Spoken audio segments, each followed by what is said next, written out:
2000년 9월 8일 설교를 한번 한 적이 있습니다. 그때는 에티오피아 내시를 중심해서 영적 성숙자의 세 가지 교육이라는 제목으로 말씀드렸는데요.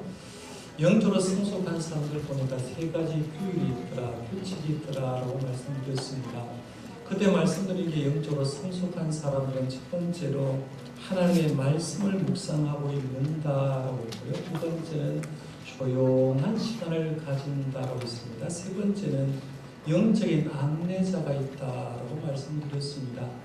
오늘 본문 말씀에 나오는 에티오피아 내시는 이 세 가지를 가졌던 사람입니다. 하나님의 말씀을 묵상하고 읽었고요. 조용한 시간을 가졌고 영적인 안내자가 있었다라고 얘기를 하는데, 내가 영적으로 성숙해지려고 하면 지금 여러분이 이 세 가지를 가지고 있는 사람이 되어야 됩니다. 말씀을 읽고 묵상해야 되고요.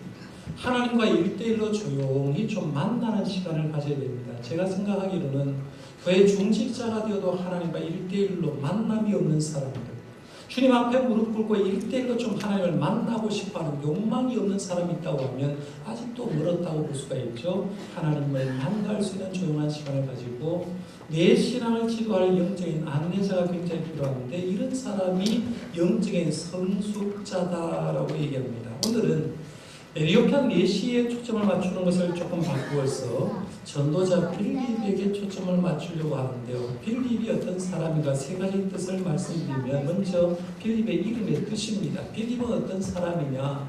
말을 사랑하는 사람입니다.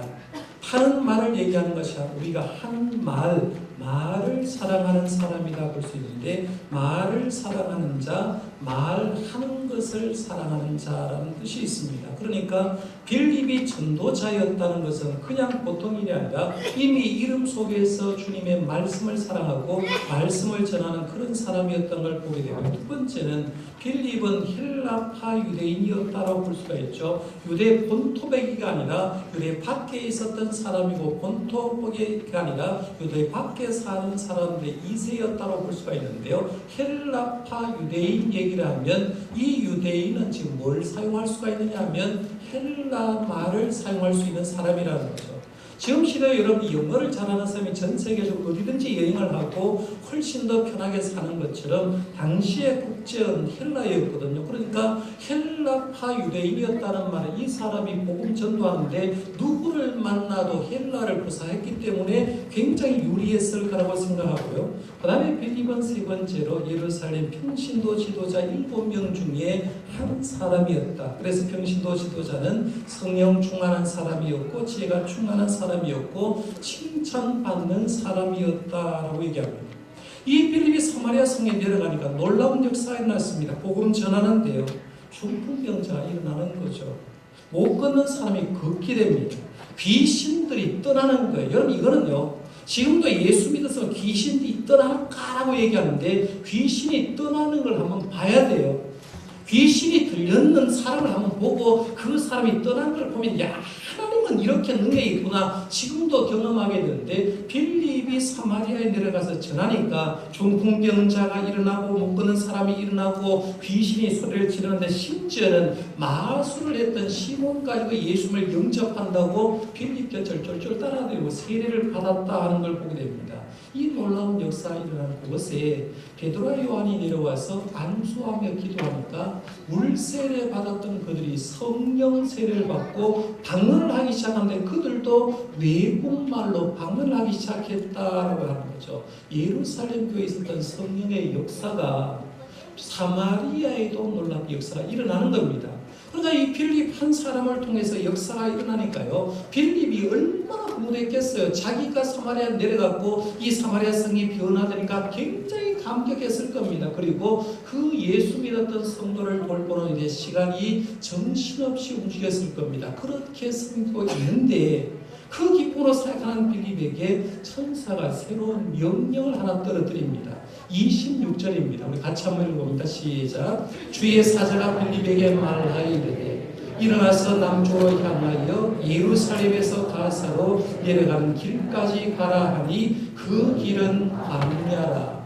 천사가 지금 빌립에게 명령을 내리는데 뭐라고 내리느냐면 사마리아 성을 떠나고 예루살렘에서 가사로 내려가는 광야길로 내려가는 거예요. 예루살렘에서 이집트 애굽으로 내려가려는 그 광야길을 통해서 지중해 해안길로 해서 가는데 그 길로 한번 내려가 보라라고 얘기를 합니다.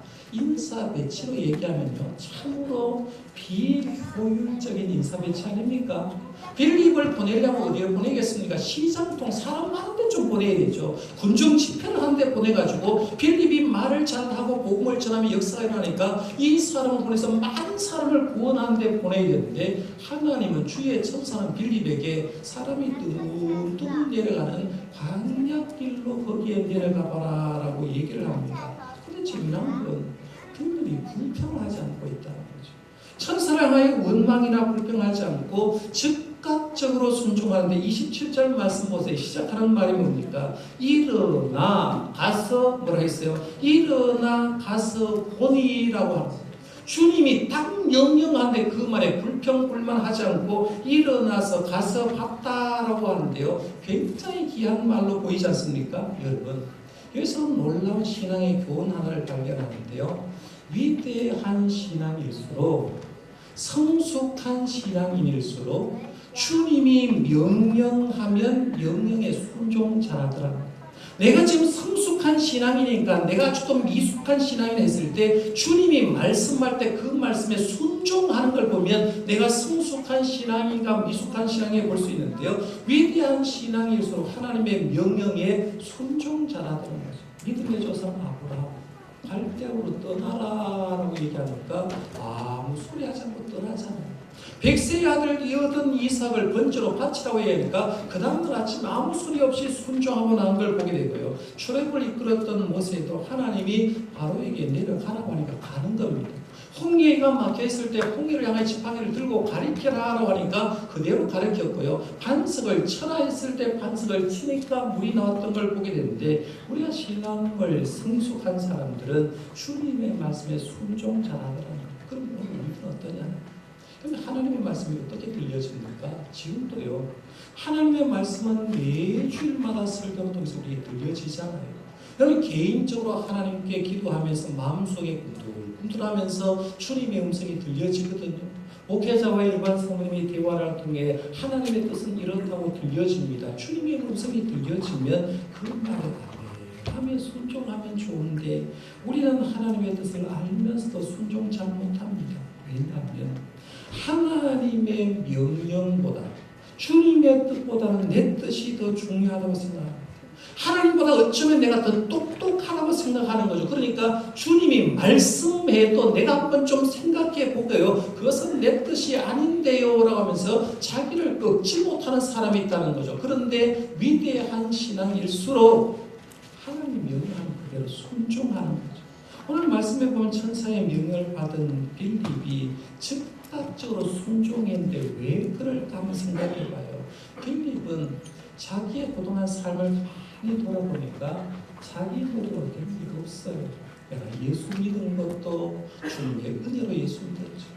예루살렘 교회에서 평신도 지도자가 되었는데 내가 되고 싶어 된 것이 아니라 하나님의 은혜로 평신도 지도자가 되었습니다. 사마리아 성에 내려온 것도 내가 거기에 가서 복음 전하고 싶은 게 아니라 예루살렘 교회에 핍박이 일어나서 어쩔 수 없이 와서 복음을 전했죠. 그냥 그대로 와서 했는데 전하니까 놀라운 역사가 일어나는 거죠. 많이 생각해 보면 내 모든 삶이 내 뜻대로 되는 게 아니라 하나님의 뜻대로 이루어지고 있구나를 생각하는 거예요.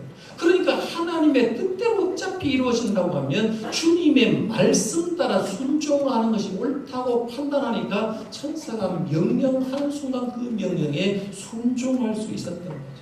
저는 여러분의 삶은 어떻습니까? 여러분 살아보니까 여러분 뜻대로 될까? 아니면 하나님의 뜻대로 될까? 솔직하게 고백했어요. 내 뜻대로 된 사람 없다는 거예요. 하나님이 내 인생을 인도하고 계심을 믿으시길 바랍니다. 그럼 하나님이 인도하면 우리가 해야 될 건 뭐냐면 주님이 가라 하면 가고 주님이 멈추라 하면 멈추는 거죠. 주님의 뜻에 순종할 수 있는 저와 여러분들 되시기를 바랍니다. 오늘 빌립이 천사에게 이제 순종해서 광야길에 왔는데 와보니까 어떤 한 사람이 지금 내려가고 있습니다. 한번 보세요. 27절, 28절 같이 한번 읽어봅니다. 시작. 일어나 가서 보니 에디오피아 사람 곧 에디오피아 여왕 간닥의 모든 국보를 맡은 관리인 네시가 예배하러 예루살렘에 왔다가 돌아가는데 수레를 타고 선지자 이사의 글을 읽더라 했어요. 광야로 내려간 길에 누가 있었냐면 성경 그대로 보면 에디오피아 여왕 간다게라고 하는데 사람 이름을 얘기한 게 아니라 애굽의 왕을 바로라고 얘기한 것처럼 에디오피아 여왕은 그냥 일반적으로 간다게라고 불렀다는 얘기입니다. 그런데 그 간다게의 모든 국보를 맡은 관리인 네시가 내려가고 있었다라고 합니다. 예루살렘으로 예배하러 왔다가 공부로 내려간 거죠. 지금부터는 제가 에디오피아 네시 할 거니까 그렇게 한번 생각해 보세요. 네시라고 얘기를 하면 우리나라 사람은 벌써 사극 생각합니다. 그럼 네시 생각하면 남자 구실 못하고요. 목소리는 분명히 남자인데 네 하면서 진짜 우리가 생각하는 그런 네시를 생각하는데요.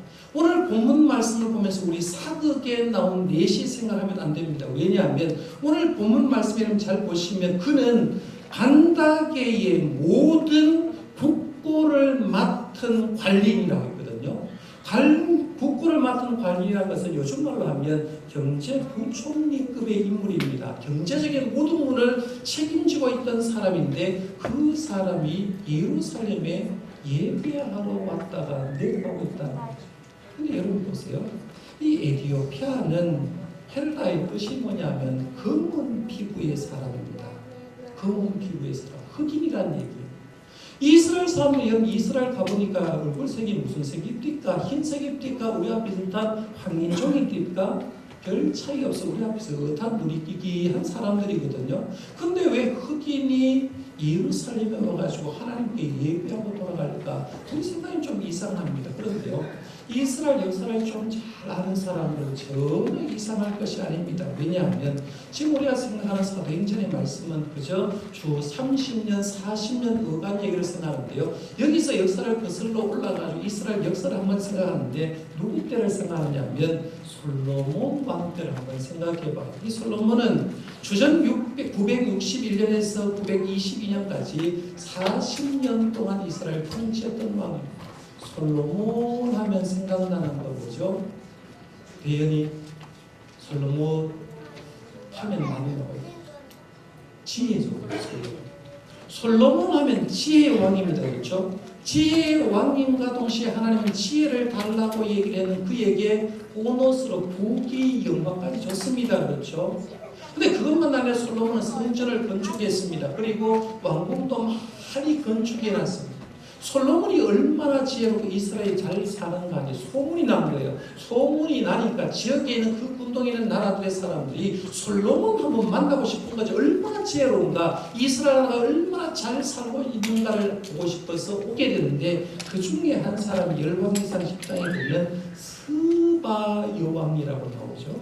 스바 여왕이 큰 선물을 가지고 솔로몬을 만납니다. 당신 지혜 소문났고 당신 나라가 잘 살고 있다는데 내가 한번 눈으로 보고 직접 경험해 보고 싶어서 왔습니다 라고 하면서 솔로몬을 만나는데요. 솔로몬이 만드는 성전과 왕궁 그리고 그의 삶, 그의 지혜를 딱 대는 순간 이런 말합니다.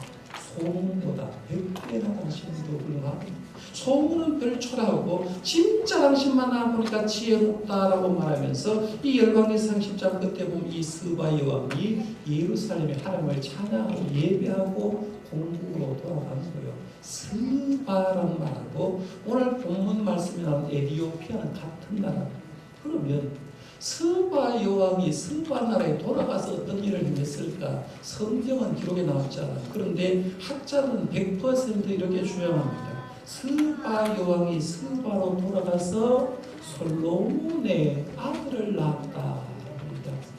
예루살렘에 그냥 온 것이 아니라 솔로몬과의 관계를 맺게 되고 스바 나라에 가가지고 솔로몬의 후예들이 태어나는 거죠. 그러니까 주전 900년부터 시작해서 스바 나라의 왕족이나 귀족층의 사람은 예루살렘에 있는 하나님을 섬기는 게 그때부터 그때부터 습관화된 거죠. 그러니까 절기 때가 되면 예루살렘 와서 예배하고 돌아가고 예배하고 돌아가고 이렇게 했다는 거죠. 그때 그 가운데 이제 900년 세월 흘렀는데 오늘 본 말씀에 에디오피아 내시가 흑인이었는데 예루살렘에서 예배하고 돌아가는 건 다른 일이고 전혀 이상한 일이 아니라는 얘기입니다. 그래서 내시는 이제 마타를 타고 광야길을 가면서 성경을 읽었는데 이사야서의 말씀을 소리내어서 읽게 되었다라고 얘기합니다. 그렇죠? 오늘 본문 말씀에 보면 28절에 돌아가는 데 수레를 타고 선지자 이사야의 글을 못하고 있어요. 읽더라 해서 읽더라. 여기서 유대인의 성경 독서법 하나를 가르쳐 드리겠습니다. 여러분 성경 보십니까? 우리 한국 사람들은 성경을 보면 여러 가지 방법이 있습니다. 대체적으로 어떤 사람들은 눈으로 보는 사람이 있어요. 눈으로만. 어떤 사람이 요즘 현대 문명을 이용해가지고요, 뭐 휴대폰이나 컴퓨터에 성경을 하는 성우들의 녹음했는 걸 가지고 그걸 가지고 자기가 조정합니다. 그래서 내가 1시간에 10장 봐야 되겠다, 1시간에 20장 봐야 되겠다, 속도를 따다다다다닥 하고 하는 걸 보면서 들으면서 눈으로 보는 사람이 있잖아요. 어떤 사람 소리 내어서 읽는 사람이 있습니다. 유대인의 성경 독서법은요, 눈으로 보는 것은 성경 본다고 얘기하지 않습니다. 반드시 소리를 내어서 읽어야 됩니다. 그럼 지금도 여러분 다른 거는 몰라도요, 성경 볼 때 가장 좋은 방법은 뭐냐면 눈으로 성경을 보면서 입으로 소리를 내고 그 소리를 내는 것을 하나님의 음성으로 자기 귀로 듣는 겁니다. 그래야 성경을 집중할 수 있다는 얘기입니다. 그러니까 유대인의 성경 독서법은 어디를 가든지 성경 말씀을 입으로 소리를 계속해서 내야 됩니다. 소리를 낸 그 소리를 자기 귀로, 자기 입으로 나오는 말을 하나님의 음성으로 듣는 거죠. 그러니까 지금도 성경 보는 시간에는 사실은요, 다른 거 할 필요도 없어요. 여러분이 눈으로 보면서 입으로 말하고 말하는 그 말씀을 내가 귀로 듣는 것, 이게 명확하게 성경 보는 거죠. 그렇게 봐야 진정한 성경 일독이 되고 이독이 되는 거죠. 눈으로 그냥 훑어가면 쉽게 잊어버릴 때가 많은데요. 지금 내시가 소리를 내서 말씀을 잘 읽고 있었습니다. 그것을 누가 듣느냐 하면 빌립이 듣고 있는 거죠. 빌립이 그걸 보고 듣고 있는데 천사가 또 다른 명령을 하죠. 29절에 보면 성령이 빌립더러 이르시되 이 소리에 가까이 나가라 하시거늘. 갈수록 어려운 명령입니다. 왜냐하면요, 지금 에디오피아 내시는 그냥 보통 사람이 아니라 경제 부총리급이라고 말씀드렸어요. 그러면 그 사람이 예루살렘으로 예배할 때 혼자 왔겠습니까? 수행비서 있었겠죠. 안 그렇겠습니까? 수행비서 있었을 겁니다. 말을 끌고 왔으니까 마차를 끌고 있는 마부도 있었을 거고, 이 경제부총리를 지키려고 했던 군인들도 있었을 겁니다. 학자들은 최소한 이 사람 가운데 70명 이상 갔을 거라고 추정합니다. 70명 이상의 군인들이 쫙 호위해서 가는데 천사가 뭐라고 하느냐 하면 수레로 가까이 가라라고 자칫 잘못 가면 군인들이 뭐겠습니까? 이 사람 강도 아니냐? 이 사람을 죽이려고 하는 것 아니냐면서 잡혀 죽을 가능성이 굉장히 많습니다. 그런데 빌립은 성령 충만한 그 지혜를 가지고 접근을 하는데, 이렇게 접근하는데 성경 읽은 그에게 읽는 거 이해가십니까? 라고 묻는 거죠. 제가 여러분 가끔씩 설교를 하면서 이해됩니까? 라고 묻잖아요. 아는 척, 이해되는 척 하고 고개는 끄덕이는데 진짜 이해되는가 궁금할 때 제가 묻는 거예요. 빌립이 그렇게 묻는 겁니다. 이런 거 이해됩니까? 라고 그러니까 내시가 이렇게 얘기를 하는 거죠. 지도해주는 사람이 어떻게 없는데 이해가 되겠습니까? 라고 얘기하는 거죠. 지도해주는 사람이 없다라는 거죠. 그러니까 이 내시가 이렇게 얘기합니다. 그러면 마차 위로 올라와서 여기 좀 앉아라고 얘기를 합니다. 여러분 여기서 중요한 건요, 내려가요. 아빠 엄마 빨리 내려가요. 권석이가 우리 교회에서 제일 멋쟁이에요. 지금 아버지도 안 나거든요. 한번 생각해봐요. 사마리아에서 복음 전하는 그 평신도 지도자의 사실은요, 세상적인 지위로 보면 경제부총리하고 빌립은 게임이 안 된 사람입니다. 그렇죠? 그런데 이 빌립이 주님의 말씀에 순종하니까 지금 어느 자리에 가 있는 거예요? 그 메시의 옆자리에 올라가는 거죠. 여러분 예수 믿어가 이렇게 복받는 삶 사는 건 아닙니까? 내가 아무것도 아닌데 예수 믿었기만 음식 대접받고요. 내가 예수 믿은 것 때문에 사람 대접받고 높은 자리에 올라간 적이 없습니까? 주님의 이름으로 대접받고요. 주님의 이름으로 이런 자리에 올라가는 것. 저는 바라기는요. 우리가 세상 것으로 별 것이 없어도 예수님 잘 믿어서 주님 주신 복을 저와 여러분 이렇게 누리시기를 바랍니다. 굉장히 귀한 거예요. 에티오피아 내시가 성경 읽으면서 이해가 안 가는 말씀은 이사야 53장 말씀이었습니다. 53장 읽으면서 거기에서 그가라는 말이 나오는데 그가 도대체 이사야서를 썼던 이사야인지 아니면 제3의 인물인지 이해가 되지 않았습니다. 이사야 53장은 우리가 너무나 잘 알고 찬송을 부르는 내용이기 때문에 잘 알고 있는데 유대 사람은요 성경을 가지면서 이사야 53장은 굉장히 읽기 시작해 싫어했다는 거예요. 왜냐하면 53장에 누구 얘기가 나오는 거죠? 예수님 얘기 나옵니다. 자기들이 죽인 예수 얘기 나오니까 그 이사야 53장은 굉장히 싫어했다는 겁니다. 지금부터 150년 전에 솔로몬 긴스버그라는 사람이 태어났습니다. 1867년 폴란드에서 태어난 유대인이었는데요. 아버지가 유대교 랍비였습니다. 아버지가 유대교 랍비니까 아들 긴스버그도 유대교 랍비로 만들기 위해서 열심히 율법 교육을 시켰습니다. 긴스버그가 10몇 살쯤 되었을 때 초막절 행사를 하는데 이 긴스버그가 성경을 읽는데 이사야 52장과 53장을 읽게 되었어요. 52장과 53장은 여호와의 종의 노래 예수님에 대한 얘기가 나오거든요.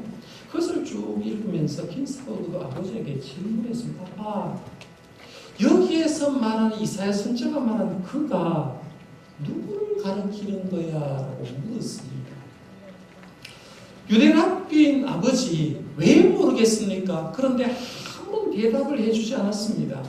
긴스버그가 다시 묻습니다. 아빠, 이사야 52장과 53장에 나오는 그가 도대체 누구냐고 아버지 랍비에게 물었습니다. 아버지가 갑자기 아들이 들고 있는 성경책을 빼앗아 버립니다. 그리고 손을 들어서 아들의 뺨을 팍 때려버렸습니다. 그 뒤로 아무 얘기도 하지 않았어요. 긴스버그는 더 이상 묻지를 못했죠. 왜? 성경 내용 물었다가 뺨을 맞았습니다. 평생으로 마음속에 한을 갖고 살고 상처가 되어서 살았다고 회고하고 있습니다. 시간이 흘러서 중년이 되어서 영국 런던에서 직장생활을 하면서 살게 되는데요. 어느 날 안식일날 오후에 긴스버그 하이트 채플이라는 거리를 쭉 걸어가는데 한 유대인이 접근해서 얘기를 하는데 이런 얘기했습니다. 내가 오늘 당신을 미드웨이 선교의 예배에 초청하고 싶은데 오시겠냐? 내가 오늘 오후에 설교를 하는데 이사야 53장 말씀을 가지고 좀 설교를 하려고 한다. 이사야 53장 딱 하는 순간에 누가 생각났을까요? 아버지 생각났죠. 이사야 53장 그 가면 골택이 맞은 거 생각나는 거죠. 충격을 받은 거예요. 이사야 53장 얘기했다가 아버지한테 뺨을 맞았지. 그것이 궁금한 거죠. 도대체 이사야 53장에 그가 누군가? 긴스버그는 그날 저녁 집회에 참석했습니다. 그리고 거기서 아버지가 왜 이사야 53장에 나온 글을 안 가르쳐줬는지를 깨달았게 된 거죠. 그가 바로 인간의 죄를 대신해서 십자가에 돌아가시고 우리를 구원해 주신 예수님을 상징하고 있구나. 예수님을 말씀하고 있구나. 그 순간을 깨닫게 된 거죠. 긴스버그는 아버지 그 랍비가 나에게 신경질 낸 이유를 깨닫게 됩니다. 그리고는 예수님을 구주로 영접하게 되고 기독교인이 됐습니다. 아버지는 유대교 랍비라고 얘기했어요. 자기가 기독교인이니까 집안이 발칵 뒤집혔습니다. 가족과 친척들로 설득과 협박이 일어나게 되고 결국에는 가문과 유대 공동체에서 제명처리를 당합니다. 유산만 받을 것이 있는데도 불구하고 재산 상속권도 상실합니다. 그는 훗날 브라질 선교사가 돼서 1927년 세상을 떠날 때까지 충성스럽게 복음을 전한 선교사의 사역을 감당하다 하나님께 갔습니다. 오늘 본문의 메시가 이사야 53장에 나온 그가 누군지를 몰랐거든요. 이사야 53장은 그가 누군지 몰라서 빌립에게 질문을 던지는 거죠. 여기에서 말하는 그가 이사야 선지자냐 아니면 다른 분이냐라고 묻는 거죠. 그러니까 35절에 이렇게 말합니다. 같이 한번 읽어볼까요? 35절 시작. 빌립이 입을 열어 이 글에서 시작하여 예수를 가르쳐 복음을 전하니. 빌립이 드디어 말을 잘하는, 말을 사랑하는 빌립이 입을 열었습니다. 그리고 어디서부터 출발하냐면 이사야 53장에 그부터 출발하는 거죠. 거기에서 출발해서 누구한테 오냐면 복음이 들어오고 예수님이 들어오는 거죠. 이사야 53장에 얘기하는 건 이사야 선지자가 아니라 예수님입니다. 예수님은 우리의 죄를 대신해서 십자가에 돌아가신 분입니다. 예수님은 십자가에 돌아가셨지만 3일 만에 부활하신 분입니다. 누구든지 지금도 예수를 영접하면 천국의 백성이 되고 하나님의 백성 될 수 있고 구원 받을 수 있다는 복음을 전하는 거예요. 이 복음을 전도를 받은 내시가 그 순간 성령님의 역사에 나와요. 뜨거워서 견딜 수가 없는 겁니다. 근데 이 말씀 한번 잘 보시면요. 35절 말씀에서 기독교인의 의미 하나를 발견하게 됩니다. 기독교인은 누군가 하는 거죠. 기독교인은 교회 다니는 사람이 기독교인이죠. 그런데요, 정의를 이렇게 할 수가 있어요. 기독교인은 성경을 읽으면서 그리스도를 만난 사람이다. 기독교인은 성경 속에 예수님이 있는 걸 알고요. 성경을 읽으면서 그리스도를 만난 사람이 기독교인이다. 교회에 나오는 사람이 기독교인이 아니라는 거예요. 여러분, 교회 중직이 되어도 성경 한번 제대로 안 읽었어요. 그 사람 진짜 하나님을 만난다. 사실은 불가능해요. 내가 하나님의 말씀 속에 성경의 창세기부터 시작해 요한계시록까지 다 예수님 얘기하고 있는데 성경 속에서 성경을 읽으면서 예수님을 만난 사람이 진짜 기독교인이라는 거죠. 이 사람은 절대로 주님을 배신할 수가 없어요. 그러니까 오늘 본 말씀에 보면 빌립이 이사야 선을 통해서 뭘 가르쳐 줍니까? 예수님 가르쳐 주는 거죠. 저는 바라기는요, 우리 성도님들도 그냥 교회 왔다 갔다 하지 마시고 성경을 보면서 예수님을 만날 수 있기를 바랍니다. 그래서 진정한 기독교인이 되는 게 필요하다는 거죠. 이렇게 예수를 만난 내시가 뜨거웠습니다. 뜨거우니까 하는 말이 뭐냐면 성령 세례를 받으니까 나 물세례 좀 행해달라라고 얘기를 합니다. 물세례 행해달라고 하니까 빌립이 드디어 얘기를 합니다. 그 내용이 37절에 나옵니다. 자, 37절 읽어보겠습니다. 시작. 자, 37절은 분명히 성경에 나옵니다. 근데 여러분 지금 없다고 얘기를 했습니다. 37절에 없음이라고 분명히 썼어요. 그렇죠? 그런데 37절에 없음 앞에 숫자로 4자라고 써놓은 게 있습니다. 그렇죠? 자, 숫자로 4자라고 써놓은 성경을 가지고 있는 거예요. 자, 됐습니다. 그냥 37절에 없음이라고만 써놓은 성경 가지고 있는 거예요. 원수형 청년을 포함해서 몇 분인데요. 과감하게 그 성경 버리십시오. 왜냐하면 성경은 다 성경이 해석하도록 해줬는데 여러분 가진 성경은 단순한 성경을 가졌어요. 사자를 찾아서 쭉 내려가면 만화주에 이렇게 썼습니다.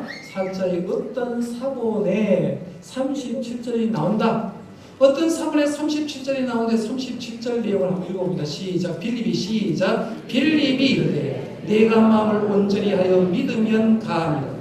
대답하여 이르되 내가 예수 그리스도께서 하나님의 아들인 줄을 믿노라가 있음. 어떤 사본에는 분명히 37절이 있는데 빌립이 내시에게 얘기하는 거예요. 네가 마음으로 온전히 예수 믿으면 세례 베풀 수 있다라고 얘기를 하니까 나 예수 그리스도께서 하나님의 아들인 줄 믿노라고 고백하는 거죠. 고백하니까 그 고백을 받고 그대로 빌립과 내시가 내려가서 세례를 베풀었습니다. 세례 베푼 장면은 지금도 성지순례에 가면 나옵니다. 여기가 에티오피아 내시가 빌립에게 세례를 베푸는 그 자리입니다.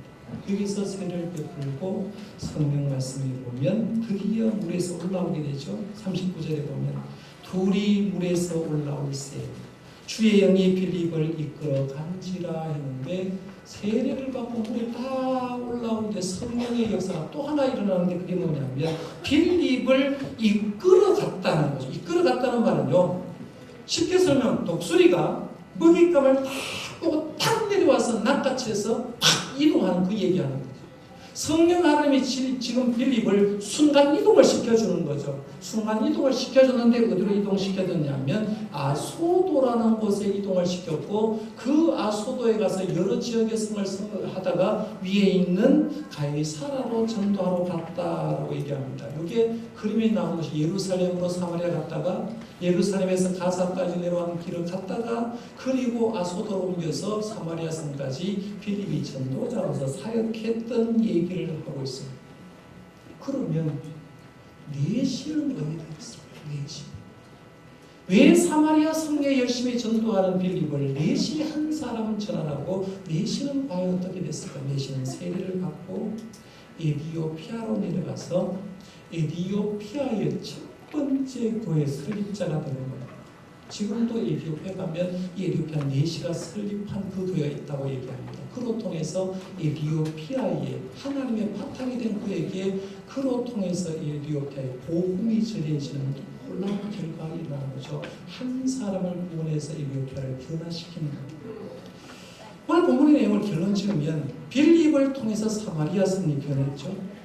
빌립을 통해서 내시가 예수님을 영접하게 된 걸 보게 되고, 내시로 통해서는 에디오피아 나라가 변화되는 거예요. 그래서 뭘 느끼게 되냐면 이거예요. 성령 충만한 한 성도는 놀라운 역사를 보여줍니다. 내가 하나님의 사람 한 사람 한 사람 굉장히 소중합니다. 여러분 한 사람이요, 배웠거나 못 배웠거나 관계없이 내가 굉장히 소중한 사람인데, 내 한 사람만 제대로 예수님 만나면 가정도 교회도 나라도 변화되는 줄 믿으시길 바랍니다. 내가 주님 앞에 바르게 서 있는 거예요. 그러면 우리가 주님을 만날 때 주님을 제대로 만나고 주님 나에게 맡긴 사명의 충성을 한다고 하면 나도 이 시대의 빌립과 이 시대의 내시가 될 수 있다고 생각하고요. 이런 자가 되려고 노력할 수 있는 저와 여러분들 되시기를 바랍니다. 기도하겠습니다.